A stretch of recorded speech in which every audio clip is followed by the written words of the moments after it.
দুর্ঘটনায় মৃত civic volunteer Utpal সিংয়ের শোকাহত পরিবারের সঙ্গে দেখা করে পাশে থাকার আশ্বাস দিলেন আরামবাগের দুই বিধায়ক বিমান ঘোষ ও হেমন্ত বাগ।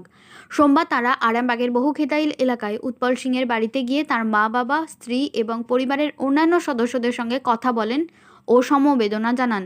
পরিবারের সদস্যদের সাহস জোগানোর পাশাপাশি ভবিষ্যতে উৎপল সিংয়ের স্ত্রীর জন্য উপযুক্ত কর্মসংস্থানের ব্যবস্থা করার বিষয়েও আশ্বাস দেন এই দুই বিধায়ক। এই কঠিন সময়ে পরিবারের পাশে থাকার প্রতিশ্রুতিও দেন তারা। উল্লেখ্য, গত শনিবার রাতে আরামবাগ তারকেশ্বর প্রধান সড়কের জয়রামপুর এলাকায় কর্তব্যরত অবস্থায় একটি লরির ধাক্কায় মৃত্যু হয় সিভিক ভলেন্টিয়ার উৎপল সিংয়ের। এই মর্মান্তিক ঘটনায় শোকের ছায়া নেমে আসে এলাকা জুড়ে। ইতিমধ্যেই হুগলি জেলা গ্রামীণ পুলিশের পক্ষ থেকেও উৎপল সিংয়ের পরিবারের পাশে থাকার এবং প্রয়োজনীয় সব ধরনের সহযোগিতার আশ্বাস দেওয়া হয়েছে। আমরা এখানে এসেছি, বিষয় হচ্ছে রাজ্য সরকারের পক্ষ থেকে মৃত্যুটা তো কিছু করার নেই, তো আমাদের পরিবারের পাশে দাঁড়ানোর প্রচেষ্টা চলছে এবং সেটা হবে। ঠিক আছে,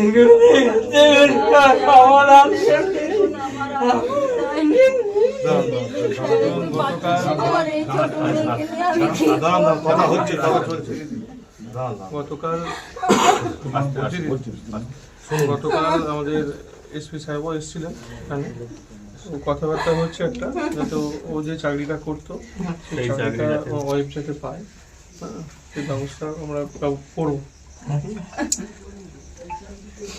চিন্তা করবে না, মৃত্যুটা তো আমাদের হাতে নেই, কিছু করার নেই, কিন্তু অ্যাক্সিডেন্ট কি করবে, যেটা কিছু করার নেই। সব পরিবারের পাশে রাজ্য সরকার আছে এবং চিন্তা করবে না, ওর একটা ব্যবস্থা হবে। ঠিক আছে, আমার মেয়েকে নিয়ে তার কত স্বপ্ন, আমার সারা জীবনের মতো আমার মেয়েকে রেখেছি চলে গেল। আমার মেয়েকে রেখেছি কোথায় চলে গেল, আমি আমার মেয়েকে কি করি? খুবই মর্মান্তিক এবং দুঃখজনক ঘটনা। ভগবানের কাছে প্রার্থনা করি ভগবান যেন উৎপল সিংয়ের পরিবারকে আগলে রাখে, সেই দুঃখ সহ্য করার ক্ষমতা দেন। মাননীয় মুখ্যমন্ত্রীর নির্দেশ মতো আমরা দুই বিধায়ক আরামবাগের হেমন্ত বাগ এবং আমি পরিবারের সঙ্গে দেখা করতে এসেছিলাম। তো দেখে গেলাম, এই তো খুব দুঃখজনক ঘটনা। এখন তো মারা গেছে, কিছু করার নেই।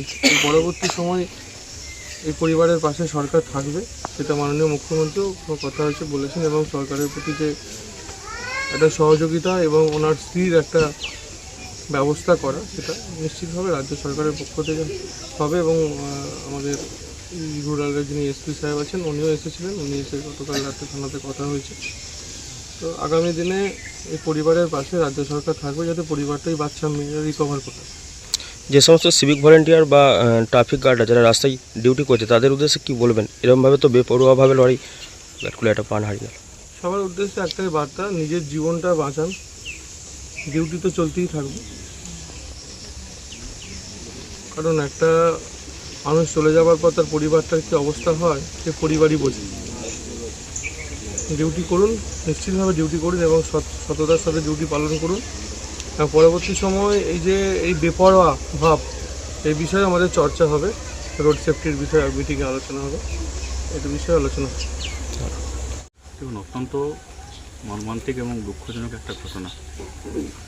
যে ঘটনাটা গত শনিবার ঘটেছিল, এই সিভিক ভলেন্টিয়ার্স আছে উৎপল সিং ডিউটি চলাকালীন অবস্থায় অ্যাক্সিডেন্টে স্পট ডেথ হয়ে যায়। ওখানে আমরা মুখ্যমন্ত্রীর নির্দেশে আমি এবং বিমানদা আজ ওনার বাড়িতে এসে সাক্ষাৎ করেছি। রাজ্য সরকার এবং আমরা সর্বত্রভাবে ওই পরিবারের পাশে আছি। আমরা মৃত উৎপল সিংয়ের আত্মার চিরশান্তি কামনা করি এবং ঈশ্বরের কাছে প্রার্থনা করি ওনার পরিবারকে শক্তি দিয়ে, যাতে আরও মন শক্ত করে অন্তত বাচ্চাটাকে নিয়ে যেন আবার ভালো করে বাঁচতে পারে আগামী দিনে। এবং রাজ্য সরকার সর্বত্রভাবে পাশে আছে। কালকে এসপির সঙ্গেও কথা হয়েছে, আগামী দিন যাতে ওনার স্ত্রীকে একটা কাজের মাধ্যমে যুক্ত রাখা যায়, সেটা আমরা এই বিষয়টা দেখছি এবং এসপির সঙ্গে কাল রাত্রে কথা হয়েছে এই বিষয়ে। রাজ্য সরকার বা আপনারা কি খোঁজ খবর রাখবেন ওনার পরিবারের? অবশ্যই আজকে খোঁজ খবর রাখার জন্যই আমরা এসেছি এবং মুখ্যমন্ত্রীর নির্দেশে আজকে আমরা এখানে আরও আসছি, আমি এবং বিমানদা। দুই বিধায়ক এসেছিল ওই উৎপল সিং এর পরিবারকে মানে সরকারি যা সাহায্য করা প্রয়োজন রাজ্য সরকার এনার পাশে থাকবে এবং ওনার পরিবারকে বা যেসব সদস্য আছে ওনার ওয়াইফ মা বাবা সবাইকে বলেছেন যে সরকার সমস্ত রকম সুযোগ সুবিধা যেটা পাওয়ার যোগ্য সেটা দেবে। এবং ওনার যে উৎপল সিং একজন সক্রিয় একদম ভালো সিভিক ভলেন্টিয়ার, আরামবাগ থানায় অন্তর্গত ছিলেন এবং তিনি নিষ্ঠার সঙ্গে তার প্রশাসনিক যে সমস্ত দায়িত্ব তিনি পালন করতেন। নিজের আমি কী বলবো, আমার কান্না এখন চলে আসছে। আমার দুদিন আগেই ওনার সঙ্গে আমার ভাইয়ের মতো সবসময় কথা হয়। আমরা একসময় সিভিক ভলেন্টিয়ার ছিলাম, কিন্তু এখন বর্তমানে আমি কাজটা ছেড়ে দিয়েছি। আমার সমবয়সী আমি এবং একটা আমাদের আরান্ডি 2 গ্রাম পঞ্চায়েতে ক্যাজুয়াল হিসাবে কাজ করছি 20 বছর ধরে। আমি ওর পরিবারকে যে সরকারিভাবে যা সাহায্য বা প্রয়োজন, আমরা গ্রামের মানুষ এবং আমাদের এই সমস্ত এই পার্টির যা সদস্য আছে, আমাদের বুথ বা বুথ কর্মী যিনি আছেন ওনার সঙ্গে কথা হয়েছে ওনার পরিবারকে বা সরকারি সমস্ত কিছু প্রকল্পের আওতায় আনার জন্য আমরা বলেছি। আপনার পরিচয়? আমার পরিচয়, আমি ঝন্টু ধারা, আরান্ডি 2 গ্রাম পঞ্চায়েতের ক্যাজুয়াল কর্মী। আমরা 2 এমএলএ এসেছিল, পরিষদের বাড়ি দেখে যাচ্ছি এবং ওর ফ্যামিলির সঙ্গে কথাও বলেছি। আমরা সবাই মিলে থেকে আসছিলাম।